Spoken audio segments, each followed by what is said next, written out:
UFC 314 को देखकर मजा आ गया क्योंकि ये कार्ड एक अमेजिंग कार्ड गया है and after a long time हमें काफी सॉलिड पेपर व्यू कार्ड देखने को मिला, जहां पर ऑन पेपर इस मेन कार्ड की अगर हम फाइट्स देखें तो ऐसा लग रहा था कि सारी फाइट्स बहुत ज्यादा क्लोज फाइट्स हैं, बट रियलिटी में इसका थोड़ा सा ऑपोजिट हो गया, जहां पर हर किसी ने मेन कार्ड में फाइट को कंफर्टेबली विन किया है। अल्टीमेटली ये कार्ड इतना अच्छा इसलिए गया क्योंकि अलेक्जेंडर वोल्कानोव्स्की विन कर गया और अलेक्जेंडर को विन करता हुआ देखकर मुझे लगता है हर कोई हैप्पी होगा। मैं तो बहुत ज्यादा खुश हूं, बट एनीवेज अब वीडियो को स्टार्ट करते हैं, जहां पर ये वीडियो रहने वाली है UFC 314 की रीकैप और रिएक्शन वीडियो, और इसके साथ मैंने चैप्टर्स को ऐड कर दिया है, तो जिसको भी किसी पर्टिकुलर फाइट के बारे में देखना है वो डायरेक्टली देख सकता है। और अब इस रीकैप को स्टार्ट करते हैं मेन कार्ड की पहली फाइट से, जो लाइट हेवीवेट डिवीजन की थी, जहां पर डोमिनिक रेस ने निकिता क्राइलोव को नॉकआउट कर दिया। डोमिनिक रेस मेरे लिए एक और ऐसा फाइटर है जिसे विन करता हुआ देखने में मुझे काफी अच्छा लगा, और यहां पर अगर हम इस विन को देखें तो ये विन डोमिनिक के लिए एक बहुत ही इंपॉर्टेंट विन थी। यहां पर काफी लोगों ने बोला था कि वो फाइट को हारने वाला है, वो नॉकआउट हो जाएगा निकिता से, बट वो यहां पर कंप्लीट ऑपोजिट कर देता है। फाइट स्टार्ट होती है और जैसे कि निकिता क्राइलोव हमेशा अग्रेसिव आता है, वो सेम वे से यहाँ पर डोमिनिक रेस के साथ भी आया, जहां पर दोनों फाइटर्स एक दूसरे के ऊपर पंच को लैंड करते हैं, बट फिर यहां से डोमिनिक रेस का एक सॉलिड जैब आता है जो निकिता क्राइलोव को स्टन कर देता है, और उसके बाद जब हम देखते हैं डोमिनिक रेस उसके ऊपर थोड़ा सा प्रेशर डालने लग पड़ता है, और एंड में अगर हम नॉकआउट सीक्वेंस को देखें तो यही प्रेशर को डालने की वजह से निकिता क्राइलोव यहाँ पर एक राइट अपरकट को थ्रो करते हुए रश इन कर जाता है, बट यहाँ पर डोमिनिक रेस ने उसे कंप्लीटली रीड कर लिया था। वो स्टेप बैक करते हुए अपने लेफ्ट पंच से काउंटर करता है निकिता को, जो निकिता क्राइलोव को कंप्लीटली ड्रॉप कर देता है। मुझे देखने पे लगा कि इसी पंच को लेने के बाद निकिता नॉकआउट हो गया था, और फिर कपल ऑफ शॉट्स के बाद रेफरी फाइट को स्टॉप कर देता है। तो डोमिनिक रेस यहां पर बहुत ही ज्यादा शार्प था, उसने जिस वे से काउंटर किया निकिता को, वो टेक्स्ट बुक एक अमेजिंग काउंटर जिसको बोलते हैं वो देखने को मिला हमें। तो वो लगातार 3 विन्स को लेके आ रहा है, और ये तो उसकी बहुत ही ज्यादा सॉलिड विन थी। तो मे बी गाइस ऐसा हो सकता है कि डोमिनिक रेस अपनी सेकंड प्राइम को पाने लग पड़ा है, वो डेफिनेटली अब टॉप 10 में एंटर होने वाला है, और क्या पता वो एक टॉप लाइट हेवीवेट कंटेंडर भी बन जाए। और moving on to the next fight, तो ओ माय गॉड, मुझे लगता है कि यहां पर जियोन सिल्वा ने ब्राइस मिचेल को बुली किया है, और फिर बुली करने के बाद जब उसे लगा कि अब बस हो गया, उसे फाइट को ओवर करना है, तो वो राउंड 2 में ब्राइस मिचेल को सबमिट कर देता है। Jean Silva is a monster. I mean सबको लगा था कि ब्राइस मिचेल के पास ग्राउंड गेम की एडवांटेज होगी, बट जब हम फाइट को देखते हैं तो हर एक राउंड में जो एक्सचेंज हुआ है वो जियोन सिल्वा ने विन किया है, जहां पर एंड में एक सबमिशन आर्टिस्ट को ही जियोन सिल्वा ने सबमिट भी कर दिया। सिल्वा के पास क्रेजी पावर है, और इसके साथ जो वो ट्रोल करता है, जैसे वो अपनी फाइट में एक्ट करता है, वो भी देखना बहुत अमेजिंग रहता है। अब फाइट को अगर हम देखें तो I am not gonna lie, Bryce Mitchell ने यहां पर विन करने की बहुत ज्यादा ट्राई की है। उसने वो हर एक चीज की जिससे कि मे बी वो जियोन सिल्वा को बीट कर दे, जहां पर पूरी फाइट में हम उसे देखते हैं कि वो लगातार किक्स को लैंड करे जा रहा था, और इसके साथ वो कुछ ज्यादा ही मूवमेंट को शो कर रहा था, जो बाय द वे राउंड 2 में उसे बहुत गलत पड़ गया। बट फिर भी अगर हम ब्राइस की ओवरऑल स्ट्रेटेजी को देखें तो उसका यही गेम प्लान था कि अगर स्ट्राइकिंग होती है तो वो इतना ज्यादा मूव करेगा कि जियोन सिल्वा उसे रीड ना कर पाए, उसके ऊपर बिग शॉट्स को लैंड ना कर पाए, और वहां से फिर वो ट्राई करेगा जियोन सिल्वा को ग्राउंड में लेके जाने की। अब पहले राउंड में ये प्लान थोड़ा सा वर्क भी किया, जहां पर डेफिनेटली ब्राइस मिचेल ने ज्यादा स्ट्राइक्स को लैंड किया जियोन सिल्वा के ऊपर, बट यहां पर गाइस अगर हम जियोन सिल्वा को देखें तो वो डेफिनेटली बस ट्रोल ही करे जा रहा था। वो मुझे नहीं लगता कि पहले राउंड में ब्राइस मिचेल को सीरियसली भी ले रहा था, क्योंकि जब हम उसके एक्शंस को देखते हैं तो उसके हैंड्स डाउन थे, वो कभी कभार ब्राइस मिचेल को खुद ही इनवाइट कर रहा था उसके ऊपर स्ट्राइक्स को लैंड करने के लिए। तो जियोन सिल्वा बहुत ज्यादा वियर्ड है। बट अब अगर हम राउंड 2 की बात करें तो यहां से जियोन सिल्वा अपनी पेस को पकड़ने लग पड़ता है, और जो स्पीड ब्राइस मिचेल शो कर रहा था वो थोड़ी सी स्लो डाउन हो जाती है, और इसका रीजन क्लियर था कि ब्राइस मिचेल ने पहले राउंड में बहुत ज्यादा मूवमेंट को शो कर दिया था, जिसकी वजह से वो राउंड 2 में थोड़ा सा टायर्ड होने लग पड़ा।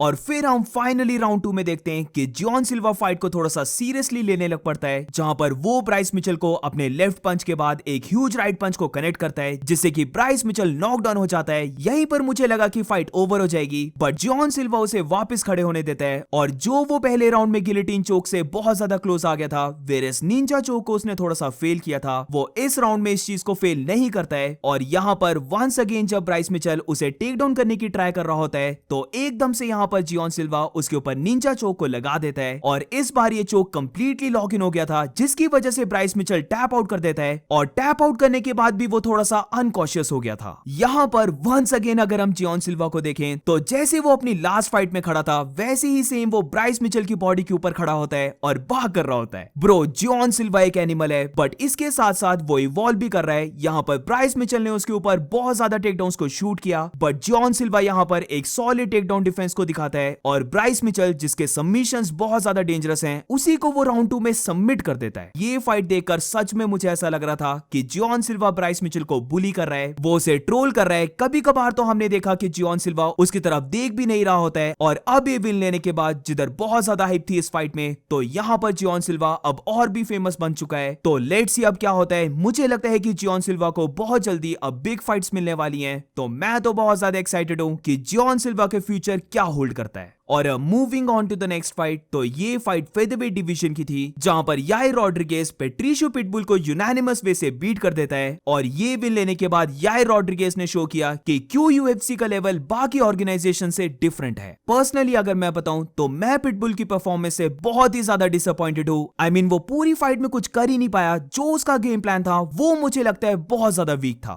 एक बात मुझे जरा भी समझ नहीं आई कि पेट्रिशियो पिटबुल का साइज याइर रॉड्रिगेज के साइज से काफी छोटा था, तो पिटबुल को चाहिए था कि वो डिस्टेंस को क्लोज करे, अपने बिग शॉट्स को लैंड करने की ट्राई करे। उसके पास है इतनी पावर जिससे कि वो याइर रॉड्रिगेज को हर्ट कर दे और फिर उसके बाद उसे ग्राउंड में लेके जाए। बट फाइट में हम क्या देखते हैं, पेट्रिशियो पिटबुल याइर रॉड्रिगेज के साथ किकिंग रेंज में खड़ा है। ऑब्वियसली इतने डिस्टेंस में तो याइर रॉड्रिगेज उसके ऊपर बार बार किक्स को ही लैंड करेगा, और एग्जैक्टली हम पहले 2 राउंड्स में यही देखते हैं, जिधर पिटबुल को मौका ही नहीं मिल रहा होता है कि वो अपनी स्ट्राइक्स को भी लैंड करे, वो खुद के पंचेस को लेट गो भी नहीं कर पा रहा होता है। और रही जब टेक डाउन्स की बात, तो पिटबुल को यहां पर काफी दूर से टेकडाउन्स को शूट करना पड़ रहा था, और इसीलिए याइर रॉड्रिगेज इन टेकडाउन्स को आता हुआ इजीली देख ले रहा था और फिर इन्हें डिफेंड कर ले रहा था। इवन जब ये फाइट ग्राउंड में भी गई है, तब भी अगर हम देखें तो फॉर सम रीजन पिटबुल ने यहां पर पंचेस को ही लैंड नहीं किया। वो बार बार बस कंप्लेंट करे जा रहा था कि रॉड्रिगेज उसके ऊपर back of the head shots को लैंड कर रहा है, तो उसने बस टॉप पोजीशन को बनाया हुआ था, बट वो स्ट्राइक्स को थ्रो ही नहीं कर रहा था। अब दोनों के बीच अगर हम लास्ट राउंड को देखें, तो जब पिटबुल को रियलाइज हुआ कि वो फाइट को हार रहा है, उसे अब कैसे भी करके रॉड्रिगेज के ऊपर पंचेस को लैंड करना होगा, तब जाकर फाइनली पेट्रिशियो पिटबुल थोड़ा सा अग्रेसिव होता है। बट यहां पर याइर रॉड्रिगेज उसे सिट डाउन करवा देता है, जिधर वो पिटबुल के ऊपर 1-2 क्लीन स्ट्रेट पंचेस को लैंड करता है, जिससे कि पेट्रिशियो पिटबुल ड्रॉप डाउन हो जाता है। अब ग्राउंड में जो मैंने सोचा था कि पिटबुल करेगा,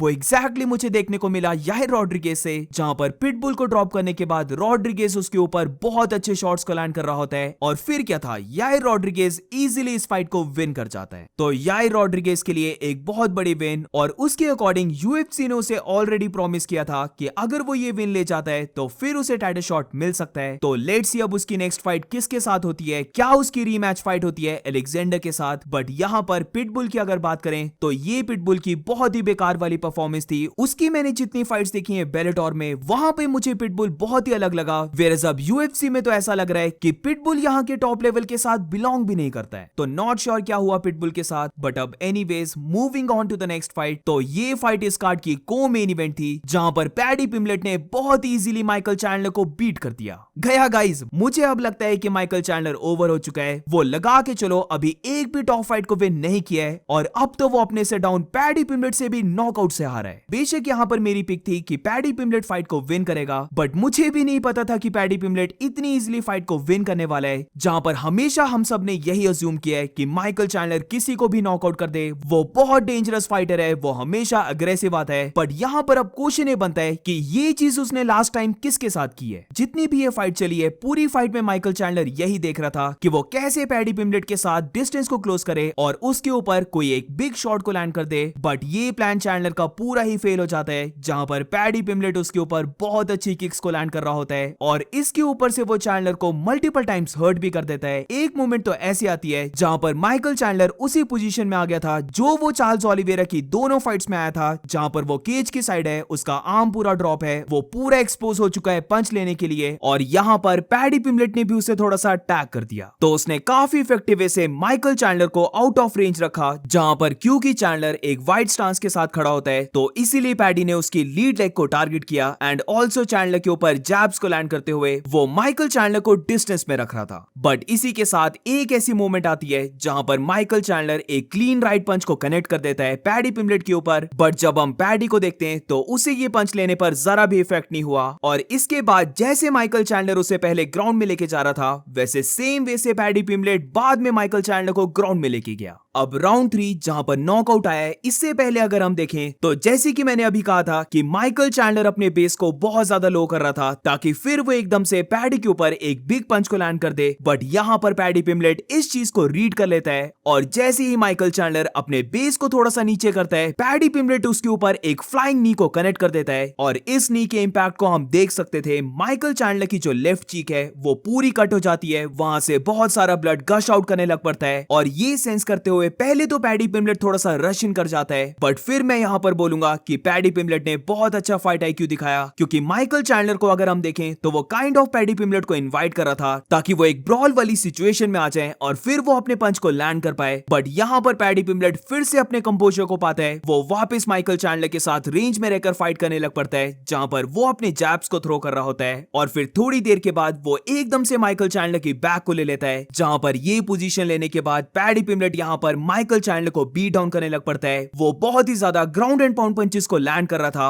और ये देखते हुए कि माइकल चैंडलर ट्राई तो कर रहा है बट वो यहाँ से ना तो निकल पा रहा है और ना ही पंचेस को ब्लॉक कर पा रहा है, तो इसीलिए एंड में रेफरी इस फाइट को स्टॉप कर देता है। पैडी पिमलेट के लिए ये फाइट एक मेक और ब्रेक वाली फाइट थी, जहां पर अभी तक अगर हम देखें तो पैडी पिमलेट को कोई इतना ज्यादा सीरियसली नहीं लेता था, बट अब उसे एक टॉप फाइटर के अगेंस्ट विक्ट्री मिल चुकी है, वो भी चैंडलर जैसे ओपोनेंट, जहां पर लग रहा था कि मे बी वो पैडी पिमलेट को नॉकआउट कर दे, बट पैडी ने यहाँ पर माइकल चैंडलर का इजी वर्क किया है और मुझे लगता है कि अब वो टॉप 7 रैंक फाइटर्स के लिए रेडी है। और रही माइकल चैंडलर की बात, तो आई गेट इट, वो एक बहुत एंटरटेनिंग फाइटर है, बट अब मुझे लगता है वो मोमेंट आ चुकी है जहां पर माइकल चैंडलर को मस्ट विन करना होगा, वरना सारी हाइप उसकी खत्म है। और मूविंग ऑन, तो इस कार्ड की मेन इवेंट के बारे में बात करते हैं, जो by the way fight of the night भी बनी है, जिधर Alexander Volkanovski 2 time featherweight champion बन चुका है डिएगो लोपेस को बीट करके। बहुत ही अमेजिंग फाइट अलेक्जेंडर को विन करता हुआ देखकर मेरा पूरा दिन बन चुका है, वो वापस एक प्राइम फाइटर की तरह फाइट कर रहा था और ये देखकर मैं बहुत ज्यादा हैप्पी हूँ। बट इसके साथ डेफिनेटली फाइट में जो कपल ऑफ मोमेंट्स थी जहां पर डिएगो लोपेस बहुत ज्यादा क्लोज आ गया था अलेक्जेंडर को बीट करने में, तो तब तो मेरा दिल पूरा बैठ चुका था, बट मैं काफी ग्लैड हूं कि ओवरऑल अलेक्जेंडर डिएगो लोपेस को बीट डाउन करता है। उसका हम बोल सकते हैं कि उसने डिएगो लोपेस को एक डिफरेंट क्लास शो की थी। अब इन दोनों की रिएक्शन वीडियो मैंने ऑलरेडी पोस्ट कर दिया है, तो make sure to watch it. But यहाँ पर अगर बात करें तो जैसे अलेक्जेंडर नॉर्मल फाइट करता है, मुझे तो वैसा ही लगा कि अलेक्जेंडर ने लोपेस के साथ भी किया है, जहां पर वो डेफिनेटली बहुत ज्यादा शार्प था, उसने एक प्रॉपर गेम प्लान को बनाया था। और जैसे कि डिएगो लोपेस लव करता है कि वो अपने ओपोनेंट के साथ क्लिंच में है, क्योंकि वहां से फिर वो अपने ओपोनेंट के ऊपर बिग अपर कट्स या फिर बहुत ही तेज अपने वाइल्ड पंचेस को जो स्विंग करता है वो थ्रो करेगा, बट अलेक्जेंडर ने इस चीज को बहुत ज्यादा स्टडी किया था और इसीलिए हम देखते हैं कि मोस्ट ऑफ द टाइम जब भी एक क्लिंच हुआ है तो वहां पर अलेक्जेंडर ने इस पोजीशन को विन किया है। जब भी डिएगो लोपेस अपने अपर कट्स को लैंड करने की ट्राई कर रहा था तो अलेक्जेंडर यहां पर ओवर द टॉप अपने राइट पंच को थ्रो कर रहा था और फिर सेकंड राउंड ऑनवर्ड्स हमने ये देखा कि इसी ओवरहैंड राइट पंच के बाद अब अलेक्जेंडर इसे फॉलो अप कर रहा है अपने लेफ्ट हुक से, और ये जो लेफ्ट हुक है ये डिएगो लोपेस के ऊपर बार बार लैंड हुआ है। एक दो बार तो डिएगो लोपेस हर्ट भी हो गया था, वो थोड़ा सा स्टन हो गया था,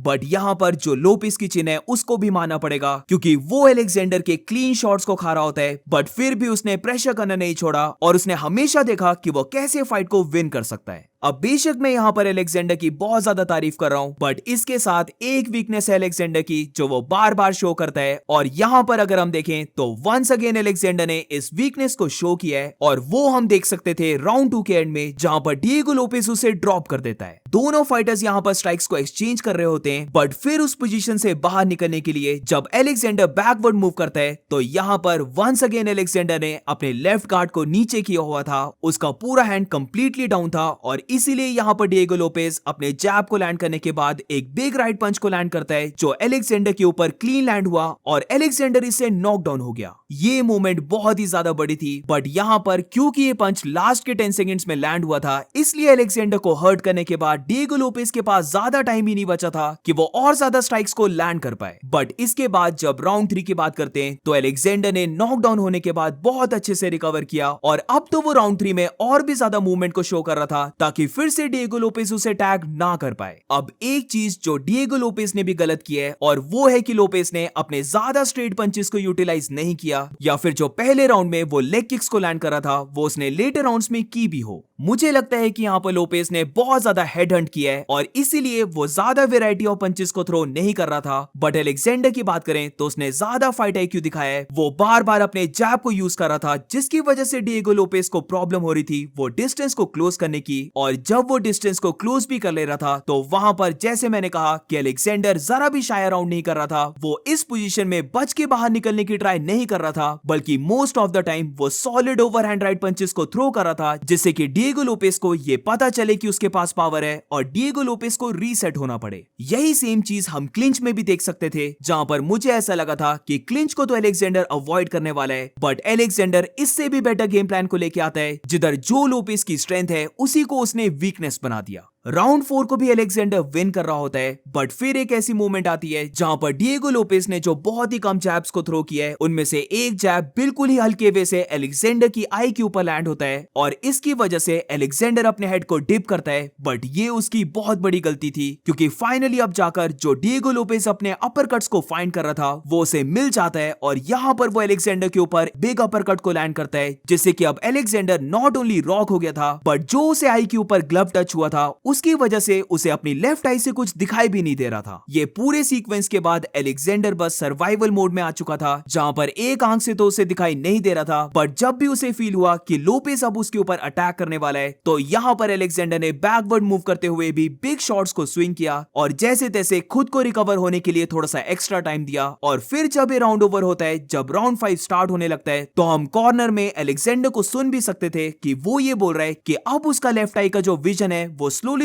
वापस आ रहा है। अब लास्ट राउंड को देखें तो ये राउंड भी बहुत अमेजिंग गया है, जहां पर अलेक्जेंडर को पता था कि इस बार लोपेस और भी ज्यादा एग्रेसिव आएगा उसे नॉकआउट करने के लिए। तो यहां पर अलेक्जेंडर फिर से अपने जैब को बहुत ज्यादा यूज करने लग पड़ा और फिर मिड ऑफ द राउंड में हम देखते हैं कि डिएगो लोपेस यहां पर थोड़ा सा फ्रस्ट्रेट हो चुका था, जहां पर क्योंकि अलेक्जेंडर के माउथ से थोड़ा सा ब्लड आ रहा था तो यही चीज को लोपेस मिमिक करता है और अलेक्जेंडर को इन्वाइट करता है ब्रॉल करने के लिए। बट थैंक गॉड यहां पर अलेक्जेंडर ने अपने पूरे कंपोजर को दिखाया, वो ब्रॉल फाइट में ना पड़ते हुए थोड़ा सा बैक होने लग पड़ा, बट यहां पर बैकवर्ड मूव करते हुए भी वो ज्यादा स्ट्राइक्स को लैंड कर रहा था। और बेशक लोपेस यहां पर बहुत ज्यादा हाइप था, वो बार बार अलेक्जेंडर को फोन बूथ फाइट के लिए इनवाइट कर रहा था, बट जब पंचेस को थ्रो करने की बात आती है, पंचेस को लैंड करने की बात आती है, तो वो अलेक्जेंडर था जिसने बार बार लोपेस के ऊपर जैब्स को थ्रो किया, बल्कि लोपेस यहां पर ज्यादा पंचेस को थ्रो नहीं कर पाया। जब क्लिंच के अंदर ब्रॉल करने की बारी आ रही थी वहां पर अलेक्जेंडर, जब रेंज में रहकर टेक्निकल फाइट करने की बारी आ रही थी वहां पर भी अलेक्जेंडर के कार्डियो को भी ले लो, मूवमेंट को भी ले लो, हर जगह अलेक्जेंडर ज्यादा बेटर था। बट यस, डिएगो लोपेस ने एक प्रॉपर फाइट को पुट ऑन किया है और इवन जो डिएगो लोपेस के कार्डियो में थोड़ा सा डाउट था वो भी क्लियर हो चुका है, क्योंकि डिएगो लोपेस डेफिनेटली 5 राउंड्स तक फाइट कर सकता है। तो बहुत ही अमेजिंग फाइट, ये कार्ड ओवरऑल ही एक बहुत ही अमेजिंग कार्ड गया है। तो do let me know in the comments तुम्हें कौन सी फाइट सबसे अच्छी लगी। और इसी के साथ इस वीडियो को एंड करते हैं। अगर तुम्हें ये वीडियो अच्छी लगी हो तो please make sure to like subscribe. मिलते हैं नेक्स्ट वीडियो में।